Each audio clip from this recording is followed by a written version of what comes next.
حضرت ابو ذر غفاری فرماتے تھے میرے نبی پاک نے 6 باتوں کی وصیت کی تھی.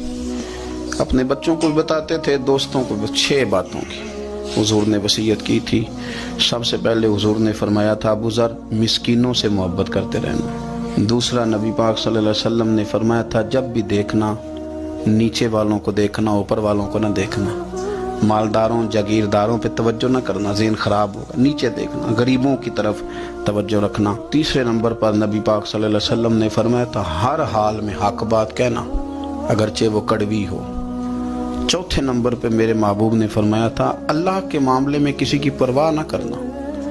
کوئی کیا کہتا ہے کہتا رہے، تم رب کے رستے پہ چلتے رہنا، ملامت کی پرواہ نہ کرنا. اور 5ویں نمبر پر میرے نبی پاک نے مجھ سے کہا تھا اگر رشتہ دار تجھ سے تعلق توڑیں بھی نہ تو جوڑ کے رکھنا، صلہ رحمی نہ چھوڑنا.